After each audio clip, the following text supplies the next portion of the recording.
luck, you're now listening to the new setup for Monkey See, Monkey Do. And to celebrate us going outside, I bought a fedora. Yeah. So we'll press record. It's recording through the phone anyway, so hopefully this gives us clearer audio. How does my hat look? Does it look good? Has this started? Yeah, we're started. Does it look good? Everybody wants the hat. Yeah. I just figured we both look the same for the first episode, that we're outside. Like that photo of me and Shiz, and he's like, got the hat on. It looks like you look like the Blues Brothers. Yeah. Dude, it has been forever since we posted, and I've been travelling. Why is that, Jason? Because you've been travelling. I've been travelling. I went to the UK. I went to Italy, France, Tasmania. It's been crazy. I don't think it's been as crazy for you. You've been working. I went to the Pilbara.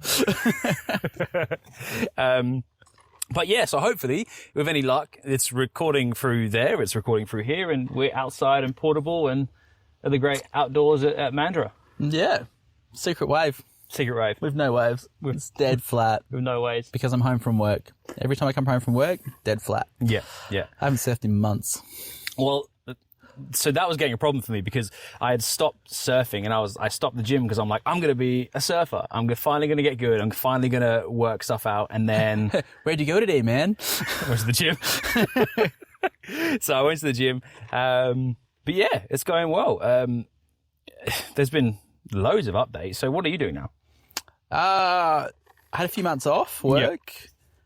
And I was just like doing odd jobs and stuff. I went out and got my security license. Yeah. Biggest bouncer in the Pilbara. I started working security, so just to get back on site. It's just a kind of temporary thing before I sort of move up into another role there, hopefully. Mm. But, so security, which is, I guess I had I had 11 years of kind of security work when I was a transit officer. Yeah.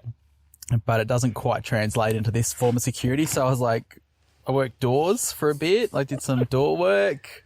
I worked out the front of shopping centres. So I did a couple of shifts like that. Now I'm back in the Pilbara. Mm. And, just with the same company I was with before for when I was working COVID. Sick.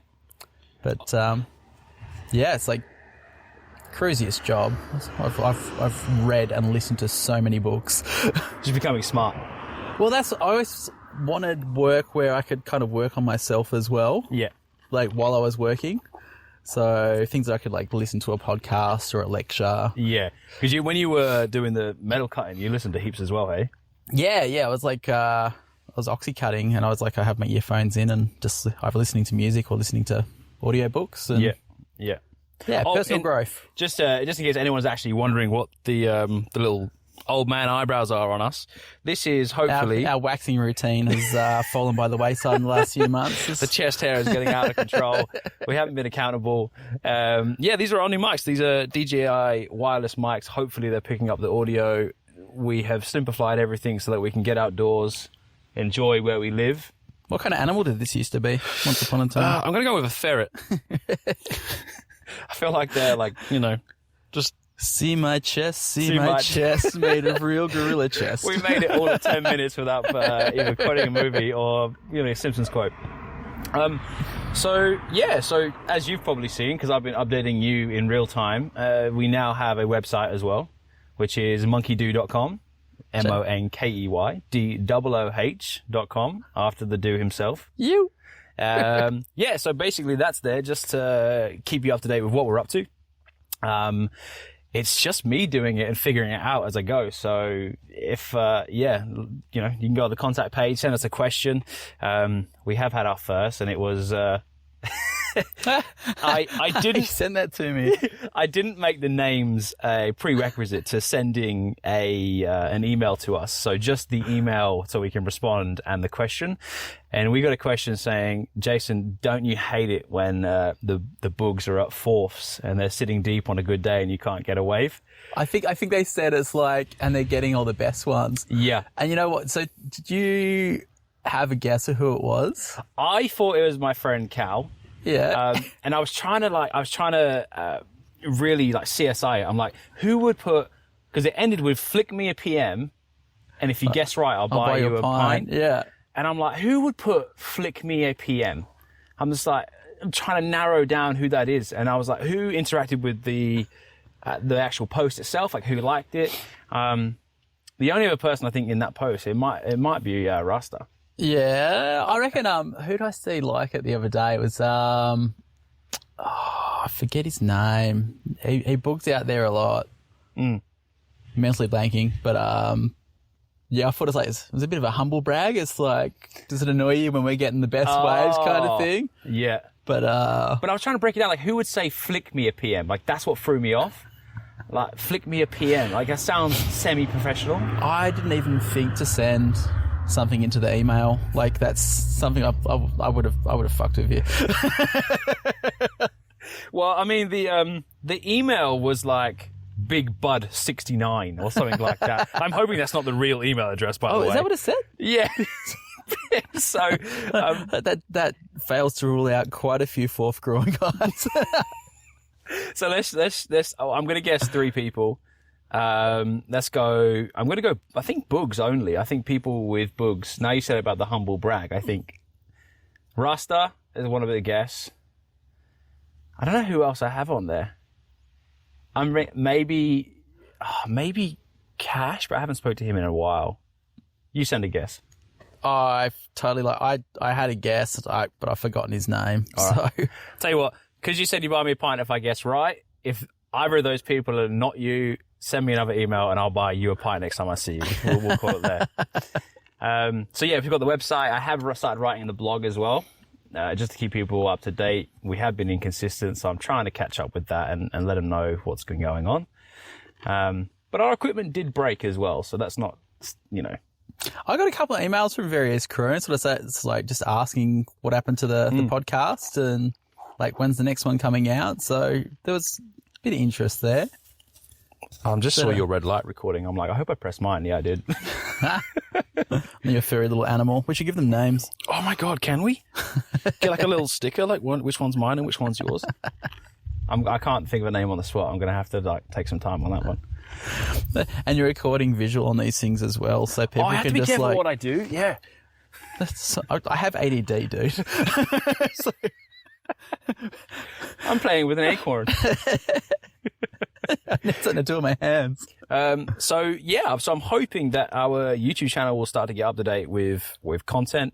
It's a simple setup, so they might not be the best, but I'm trying to put it out at least so we've our faces there. We will be hitting up different spots in Mandurah and wherever we find ourselves, really. We're also fueled off coffee today as well, and I'm a bit shaky because of my second one. Falcon Bay Coffee. We went to Falcon Bay Cafe. Yep. I don't know whose coffee they're running. That's good. It's good. Yeah. Killer view. Yeah, that's pretty sick. For anyone back home in the UK, that is a bar top. A public bar top, by the way. That's Benny's bar, actually. Benny's bar. So it's a memorial bar to champion surfer from Mandurah that passed away here due to a shark attack, unfortunately. Oh, wow. I didn't know that. Oh, no, I did know that. She just told me. Yeah. Yeah, it was a pretty hectic day. I was down here like just beforehand. Then I went to pick up Chance from school. And I was coming back down when my friend messaged and said, yeah, don't come down. Jeez. But yeah. I guess you don't really... We surf, but you don't really think about that, do you? You just...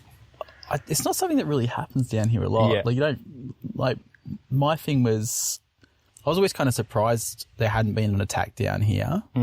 Because there's a lot of sightings, but... Yeah, until Ben got taken, like, actual attacks on surfers, other than... There's always, like, attacks on, like, kids down at pyramids. Yeah. But it's always, like, small sharks. It's like some kid will get bitten on the fin by... Really? Wobbegong. Yeah. I did not know that. Yeah. Yeah, there's been a few. There was a story a little while back, and it was this kid. He got bitten by a shark at pyramids. Yeah. But then went home for Vegemite toast before going to hospital. He rode his bike home. Oh, went and grabbed some Vegemite toast and then took himself off to Peel. That reminds me of a story that happened while I was in Italy recently. So we stayed at this Italian, like, old school castle kind of thing on top of a beautiful hill. And the road up was just the width of a car. Like, our cars wouldn't get through there at all. So we have dinner, and my buddy says, "Hey, we are not going back down that driveway because it took about 30 minutes to get up there. And we're not going back down unless they have a restaurant here. Like, we're not eating tonight. We're just having wine." I'm like, okay. They had a beautiful restaurant there. We had this lovely dinner, have a bunch of wine, and then the lights start flickering, and then they go out completely. And we go, well, that's probably a cue to go to bed. We've probably had enough to drink. We go upstairs, and we're all pretty tipsy by this point. And my partner, Caitlin, sees a telescope, and she's like, oh my God, we could just stargaze. I said, we're on top of a hill on a mountain, And so I'm like, oh, they have a fire outside. And we could just go sit and hang out by the fire, just warm up and then go to bed. And so we get to look out the window, and it's not a fire. It's an electrical fire happening at the fuse box. And this thing is shooting off like fireworks. Like, and no one knows. Did you still go like warm yourself up by it, or? So we head downstairs, me and my buddy Danny. I'm like, you tell the staff, I'll tell the people who are still eating. Because there are people eating the dinner by candlelight, And so we go in, and my buddy heads for the kitchen. I head for the restaurant. I'm like, there's a fire. We should probably leave. And everyone's Italian, and I'm like, fire. Like, everyone understands fire. And they're like, oh. Fiero. And so everyone leaves, and then they see this exploding fuse box. And there's one old guy, and this is the whole point of my story. There's one old guy eating dinner by himself by the candlelight. He gets up, he walks to the fuse box, walks back to his table, continues to finish his ravioli just by himself. But the fire brigade didn't get there for about 3 hours. Because of the hill. Because of the hill. Oh, legit. We were outside for probably about half an hour before we go, I'm going to go speak to the staff again. And we said, hey, like, what's the plan here? What do we do? He's like, oh, you could go to your room. We'll let you know if there's any changes. Yeah. Like, there's an electrical fire. Like, yeah, they'll just go put it out. Or it'll burn itself out. Yeah, it'll be fine. And we're like, we'll probably not do that. It's like, can we get another bottle of wine? Yeah. So I take a candle from the restaurant. We have a bottle of wine. There's no glasses. We're just sitting outside by candlelight having a bottle of wine. By about midnight, we take his advice and we just go to bed. Yeah. Still alive. We made it back. It's fine. Yeah. So the Italian man is what made me remind me of that entire story. When we were in Tasmania, we saw the Southern Lights. Yeah. I saw photos. Like, I think you took photos on your phone. They turned out pretty awesome. Yeah, I took photos on my phone. Caitlin has now become a full-blown addict for searching for the lights. Do you know that they were visible down here a couple of nights ago? Yep. Yeah, she was out. She was out till about 3 a.m. She didn't see it from here because she went the day after, and she woke up. Honestly, I thought she was depressed. I woke up. I was like, what's going on? She's like, the lights were out last night and I was asleep. I'm so mad at myself for being asleep. My friend drove down from Perth. Oh, wow. And down to Island Point and had photos from his on his phone. Like, it was visible on his mobile. Yeah. It was really cool in Tassie because we literally joined a group that day of Southern Lights hunters, and it was through a post that you put out of your friend that saw them, and they said, there's a high chance they'll be visible tonight. And the place that we were staying, there was a place 5 minutes down the road that usually it's really visible from, and sure enough it was. Like, the first night going to go look for them.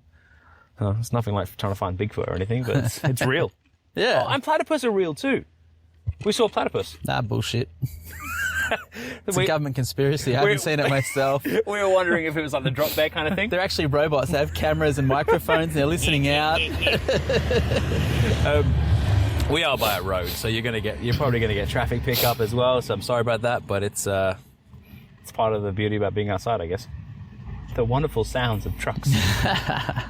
There's a solar eclipse coming next month. Yes, because they've sold out Exmouth or something like that. Yeah, so Exmouth is like, the Cape is going to be like the best place to see it in the world, apparently. So there's people coming in from overseas. If you have a look at it, like obviously because there's only like one, like a trail, like where it's visible to see a full eclipse from during this time. And it kind of like leads northeast to southwest over the Cape. And it just fell off my chair. They're swingy. Yeah, they are a bit swingy. Like, I thought when I first got on here, it's like, oh no, it's stable. It's just like, it just swings. Well, these lasted us through our entire trip. And they have a layback mode as well. You just fall asleep in the sun. Anyway, sorry, solar eclipse. But yeah, so it's only like a small area of like the northwest, I think, that it's visible. But yeah, Exmouth is sold out, like accommodation. Yeah. Like there's a lot of, I think the state government's put a lot of money into it as a tourism sort of attraction, and the fact that people will be... I saw an ad the other day, and it was from Synergy telling us not to use our power as much because it's going to be under extra load because of all the visitors because of the solar eclipse. Really? Which is bizarre to me. I didn't realize it was like that big, like there was that many people coming that it's going to have an effect. What's the Exmouth going to look like then? Because it's going to be like... Packed. Yeah. It is. It already is. It's everything booked out. Jesus. Like really early. And like I had friends that were, I've got some friends that are going, and I had others that were chasing accommodation and had missed out. Yeah. But I was just suggesting. Bring a swag. Well, I suppose like for some people it's a pretty big thing. Like if you even if you like just camped a couple of hours or a few hours out of Exmouth and then drove up during the event, during the day kind of thing. But I'm up at work for it, so I'm pretty sure we're just on the kind of like the borderline of where it's visible. So you should get a good show. Yeah, well, I'll be on night shift. So I'll be on night shift, and then I'll be getting up at like 11 o'clock in the morning. I might just have a day at work from a bit, getting on the coffees a bit. Yeah. I mean, I've seen you function off like 3 hours sleep, so. Yeah, like every time I come off night shift, like I was telling you before. Yeah. My last shift, I'll be up at 2 o'clock on the Arvo, and then I work all night, and then we finish work, have to pack our rooms, usually go to the gym, and then I pretty much just miss a whole day's worth of sleep at one point. Then I get like a broken sleep on the plane and a broken sleep on the train home. Couldn't do it. What's your optimal sleep? Like 6 hours, 7 hours? It's changed. Like, so it used to be 10 hours. If I didn't get 10 hours of sleep, I'd be like looking forward to getting back to bed when I was younger. That has not been since I met you. Nah, well, because we started a business. So we had our clothing line. And when we started our own business, like everything was just business oriented. Like I'd be sleeping, and I had young children as well. So I was like looking after the kids and then having to work at night and stuff. I was getting like 4 hours of sleep a night, but I kind of got used to it. Yeah. And that's what I always say. It's like a couple of weeks of doing it and it just becomes normal. You feel like shit for a bit. I could function off 4 hours. Yeah. Yeah. I mean, I used to, like back when I was a transit officer, I worked nights. I'd finish work at 2 o'clock in the morning. Yeah. Get in the car, drive to Margaret River for a swell, surf all day, no sleep, and then drive back. That's gross, man. And then mates would want to party or something when I got home. Like I remember one particular, actually it's when I discovered pre-workout. It wasn't about working out, it was abuse. It was bodily abuse. You still take pre-workout for the gym? Occasionally. Like I've got a tub up at work. Yeah. But I try not to, because when I'm working out, I want to go to sleep afterwards. Okay. And get good sleep. Yeah. So I try to avoid it. But if like I'm going to the gym, then I'm going to be going to work afterwards. Yeah, 100% I'll smash it. I just bought I can't believe I even did this, but I bought a non-caffeinated pre-workout. And that's been, you're looking at me like... I was going to say something. It's like, that's not PC. But yeah, it just kind of gives you all the tingles and everything else without making me feel like I need to do 1,000 things at the same time. Yeah, it's like, is it the beta-alanine or something like that? That's right, the tingles. It makes you, because it's a vasodilator, I think, or vasorestrictor. Like, no, you're spitting some facts, man. I don't know. I'm pretty sure it's a vasodilator, which means it's like your like capillaries and stuff open up more. So you get more blood flow, more oxygenation, whatever. Yeah. But I think that gives you the tingles. Yeah. That's like, I would not quote any of that. That's just like random Matt facts that are just like popping up. It's like, if I don't think too hard, it's like, Today's Matt facts. Like, it's just a couple of things put together in the back of your head. That's me at quiz nights. It's like, as long as I don't think too hard about the answer, it'll just appear. And it's like, it's just something randomly that I've read. That's what I put in our description for the website. If you contact us, like, we're not going to give you like a real answer, but we'll give you an us answer at least. Everything should be taken with a pinch of salt. Yeah. Dude, I was in such a rut coming back from holiday. Like, you know, you have all these wonderful things happen. You get back and it's just like, I just played games for probably like a week straight. And by the end of that week, I was like, I feel dirty and I need to change my life. Jason, it's like, I want to say great things of like, talk about like how great is living in Mandurah. It's like, also Jason, it's like, came back from holiday, back to Mandurah. I'm so depressed. Honestly, no, and it's crazy because we actually look forward to getting home because you know we live here and this is on our doorstep and it is beautiful and but I was doing this and I was like, what am I doing? This is why I went on this tangent of like, I need to consume content by Gary Vee. I need to do this. I need to do that. And then I was like, that's it. Website's happening. I'm putting some effort into that. Yeah. I suppose I've had a little bit of the same, like being up at work, having heaps of downtime. Like I said, I've been like listening to heaps of audiobooks and things like that. You started reading again, hey? Yeah. So, I mean, I was a bookworm growing up and we used to have a lot of downtime when I was a transit officer as well. So I'd read books then. Yeah. And then I resigned as a transit officer because our business was taking off and I was also clashing with some of management. No. Is it because you were late? I was late for 11 years. And it was kind of, I don't know, I think it was kind of like they just overlook it because, look, I think I was a pretty decent transit officer. But I just ended up clashing with the wrong guy coming up the ranks and started just getting a bit of hate from that. And I think I just hit a point. It's like, well, that part of management doesn't want me here and I don't want to be here anymore. And why am I still here? I decided on a whim. Like, my ex-wife had been trying to get me out of it for a while. We had a business that was taking off and she needed more help with. You might want to pause. I don't know if that's the same truck. They're just doing laps. You just like delete that little section. We'll keep it in. It's just the ambience. And I was on a night shift. I was working like till 5 o'clock in the morning on like in a patrol car.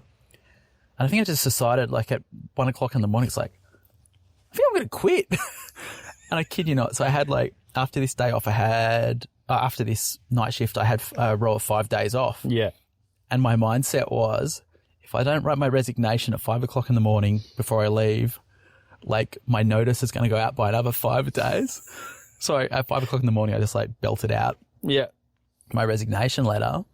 And like on the 4th day or 5th day of my days off, I got a phone call. It's like, where's your uniform? Where's your rig belt? Like, why haven't you returned your like accoutrements? Yeah. Like your baton and stuff and handcuffs. And I'm like, I thought I had work tomorrow. And they're like, no, we took your resignation as immediate. And I'm like, sweet. Works for me. You're still paying me? And it's like, yep, we'll pay you for the rest of your, what is it? Your resignation period, your notice. Yep. I'm like, sweet. But yeah, so after I quit that, the business like just kind of took over and,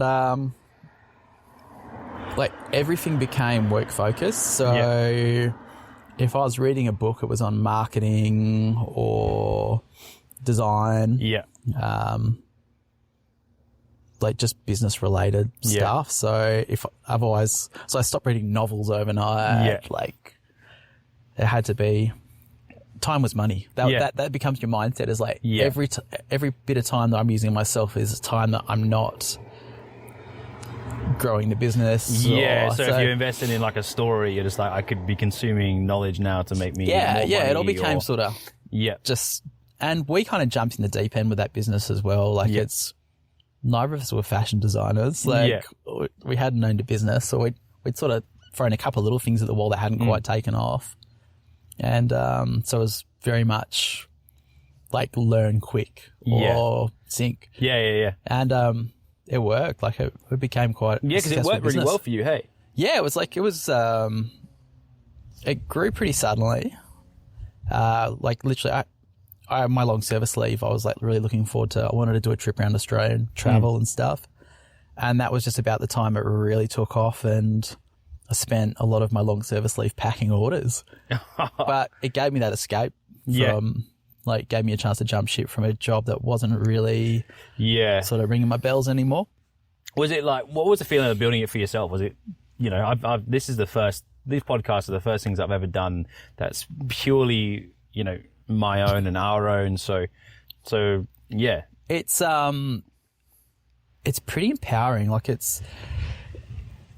have this mindset, you suddenly realize it's like, I can just create things. Yep. And people like, I would sit up late at night and I would draw a picture and it would go on a t-shirt and then people would buy it. And it's like, I just created something out of nothing. Yeah. And now it's an income stream and people want to be about it. Except we don't have any income, but yeah, well, but, it's kind of, where was I going with that?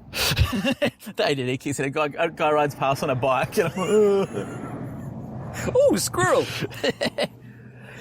You're talking about being empowering, and it's just amazing that you can make something. And another thing I used to say, and it's going to sound really bad, but you could kind of tell people what was cool, and they would think it was cool. Yeah.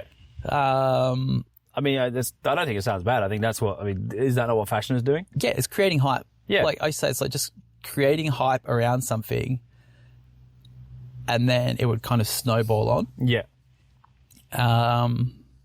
Yeah, it was a funny time. It was like, it became okay for me to, like, it was on brand for me to go down the beach, have a surf, and then work at the beach and take a photo of me with a laptop down at the beach. It's like, this is what we do. Your optimal life. Yeah. Look, it was, at times it was super busy and would take away from surfing and stuff. Like I'd have to go travel. Of course. Go over east and do like trade shows and stuff and miss out on stuff here. Like much the same as I am now working fly in, fly out. Yeah. You get a lot of downtime and you also get... When you're working, it's... Yeah. But yeah, it was a cool side of it. And I'd go to like a lot of...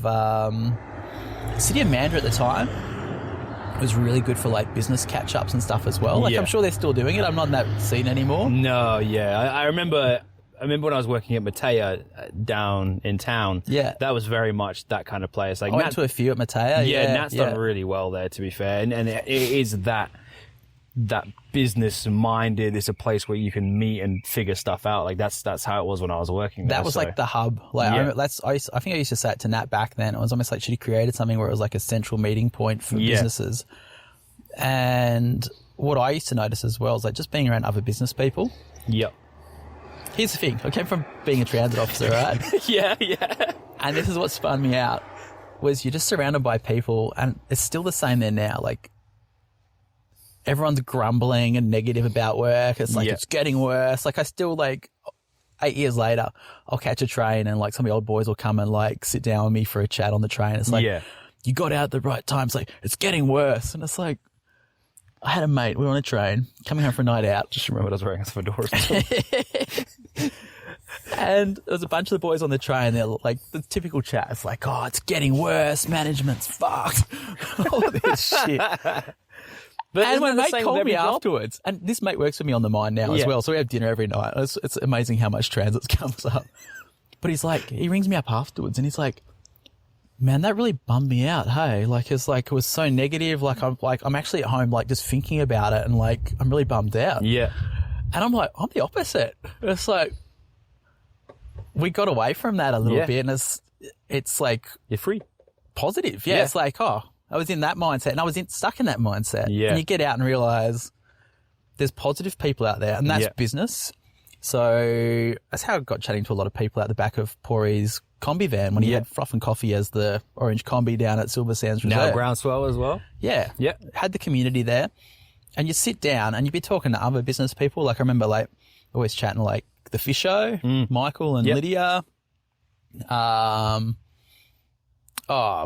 Bloody the dude who runs, sells like Scooters and stuff. I'm mentally blanking. That guy. Anyway. Yeah, that dude. Yeah, I love that guy.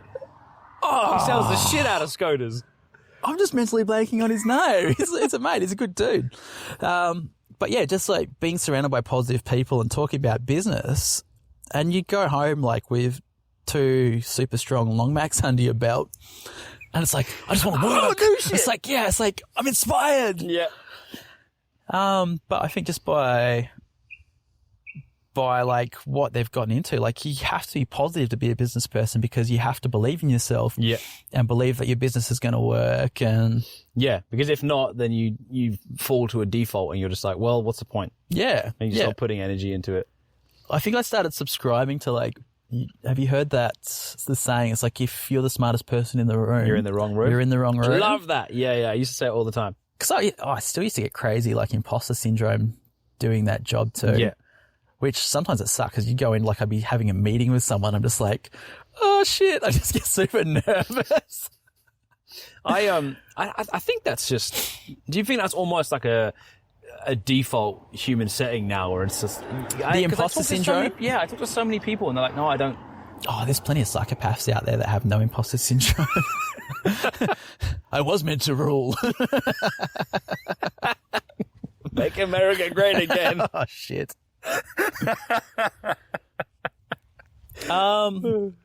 Yeah, no, I feel like when like it happened, surfing and skating and stuff as well. Like skating was a big one for me. Yeah. I started skateboarding at 28. Yeah. And going to a skate park, I'd rock up, there'd be good skaters. And I'm like, I did not know that you started skating that late.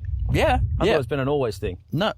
I did a little bit when I was younger, like when I was a kid, sucked at it and moved away from it. Yeah.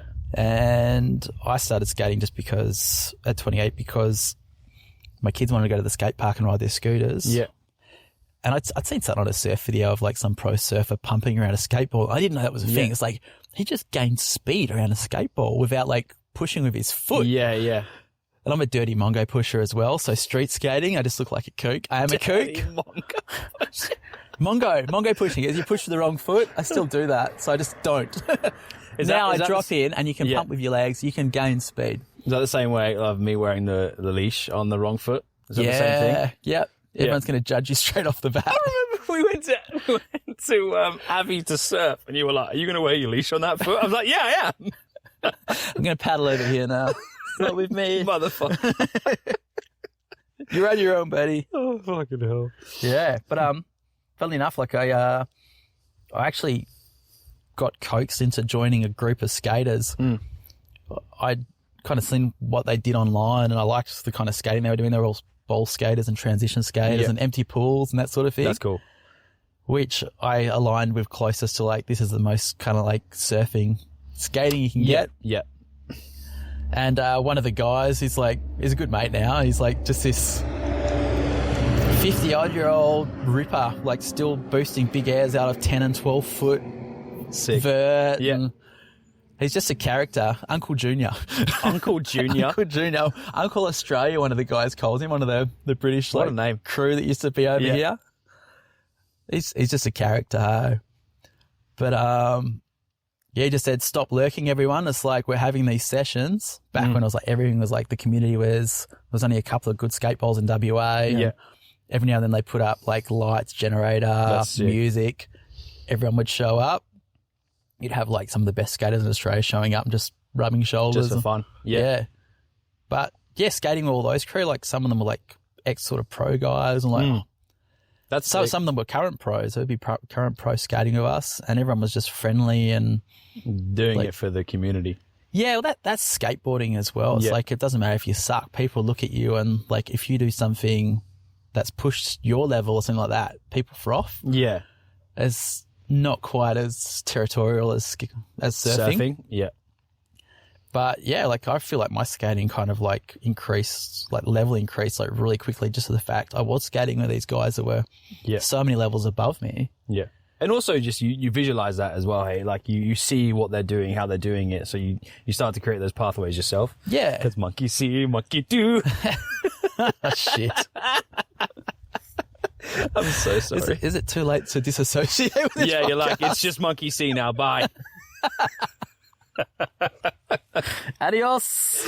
No, I reckon it's almost like that saying, what is it? Like aim for the stars and you might like reach the moon or something? Like, oh, yeah. Aim higher than where you're going to go because you never know where you're quite going to land. Yeah, for sure. I feel like if I had just like done it at my own rate and just like, I would have slowly made my way up where it's like, all right, I start skating with these guys. I was always looking at them and it's like, oh shit. Like, it's like, okay. You get the stoke compared to these guys. Yeah, I was still like stoked. But, and then suddenly you realize it's like, well, if I hadn't skated with these guys, I would have like been down here somewhere. Yeah. Like, I'm shit compared to these guys, but I've just overtaken a whole bunch of this crew. That sounds terrible. Well, that's why I want to, when you said about going to Yao, I was like, I would never consider even surfing there. Like it doesn't cross my mind ever. But, on this new path where I'm like, I listened to that Andrew Huberman podcast and one of his mottos or his tattoos or something like that of his life that he lives by is create new stories. Yep. And I'm like, I'm so, after, as I said, that week of just like doing nothing and living like a slob, I was like, I don't want my life to look like that. I do want to create new stories. I don't want to get comfy now and resign to the fact that that's me for the rest of my life. This is who I am. This is what I am. So I'm like, I'll probably get, annihilated. But the only reason I surf where I surf now is because I can. I know it. It's safe. And I'm just like, you know what? Let's just fucking do it. Let's just go. Yeah. And not to mention, like, the best, like, stories. There's, like, no better story than a near-death story. Yeah. We have an whole episode based on it. Yeah. Yeah. Anyway, on that note as well. And now in this episode of Monkey Do, Monkey C passed away last week yelling up. We're having a paddle out. I forgot where I was going. As I said, on that note, I was going to tell you about a near-death that happened while we were traveling. And now I've forgotten. Monkey see, monkey do, dementia version.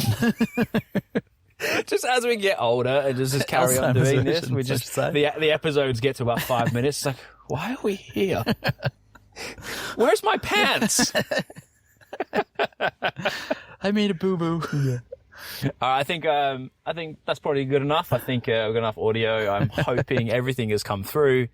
So, yeah. I'm going to go home and look after my sick girlfriend. It's just like come home from work. You're such a good guy. All right. Anyway, thanks for tuning in, guys. I'm hoping this is all recorded, and we'll see you soon. See ya.